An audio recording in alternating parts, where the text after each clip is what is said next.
हर व्यक्ति बचपन में जाने कितने सुहाने सपने पालता है, फिर जवानी के आते आते सपनों में और भी बड़े पंख लगने लगते हैं।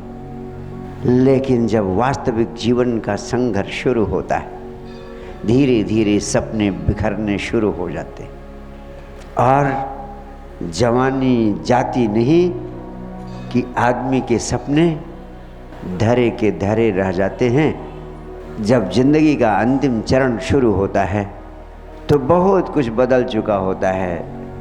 व्यक्ति समझौतावादी हो जाता है, समझौता कर लेता है और फिर धीरे धीरे जब सोचता है कि कुछ अपने हाथ में नहीं, तब कहता है प्रभु तेरी मर्जी पूरी हो।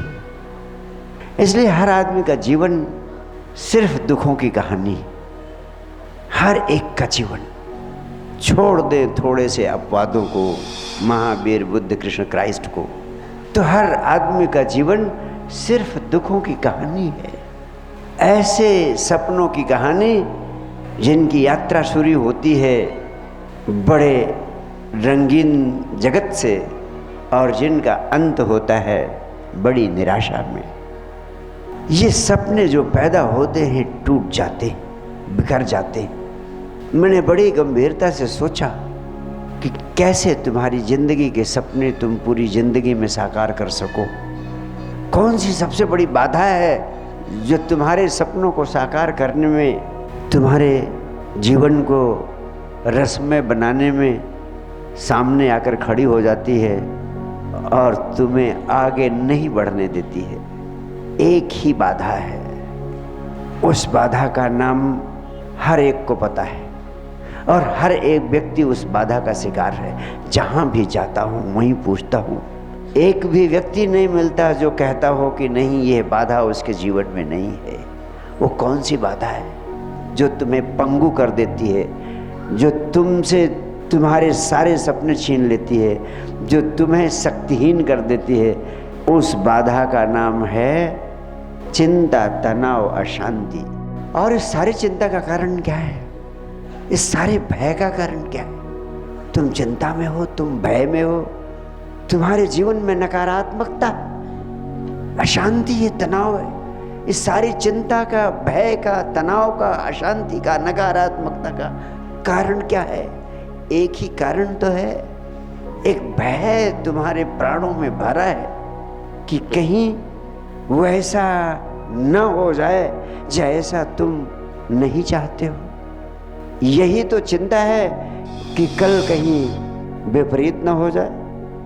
यही तो चिंता है कल आर्थिक व्यवस्था गड़बड़ हो जाए, मेरा मकान न बने, मेरी दुकान न चले, मेरे बच्चे को नौकरी न मिले, मेरे बच्चे की शादी ना हो। यही सब चीज़ें तो हैं।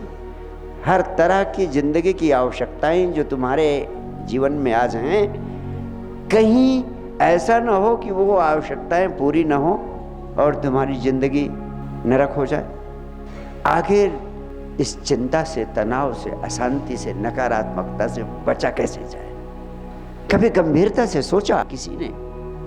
सबसे पहली बात तो आपसे कहना चाहता हूं, तुम बिना कारण बहुत अधिक चिंता करने की आदत के शिकार हो गए हो। तुम्हें पता नहीं है कि तुम्हारी जिंदगी का संचालन जिस शक्ति के द्वारा हो रहा है, जिस व्यवस्था के द्वारा हो रहा है, जिस अस्तित्व ने तुम्हें पैदा किया, जो अस्तित्व तुम्हें जवानी देता है, जो अस्तित्व तुम्हें सपने देता है, कोई तो देता है सपने।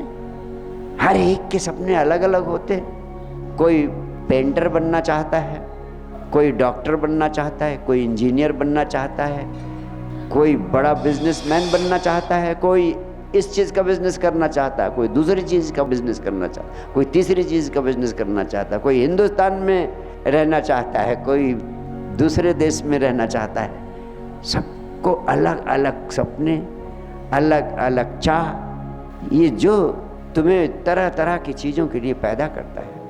अस्तित्व को साइंटिस्ट एक बड़ा प्यारा शब्द नाम देते हैं। साइंटिस्ट कहते हैं इनफाइनाइट इंटेलिजेंस, वो परमात्मा को तो जानते नहीं, परमात्मा को सिद्ध कर नहीं सकते। उनसे पूछा जाता है कि ये कैसे होता है, तो कहते हैं साहब इनफाइनाइट इंटेलिजेंस है नेचर का। और अगर आप परमात्मा को नहीं भी मानते हो, क्योंकि आपने जाना नहीं है, जिस चीज़ को जाना नहीं है उसको मान लेना भी ठीक नहीं है, तब तक उसको नहीं मानना चाहिए जब तक तुम उसे जान ना लो।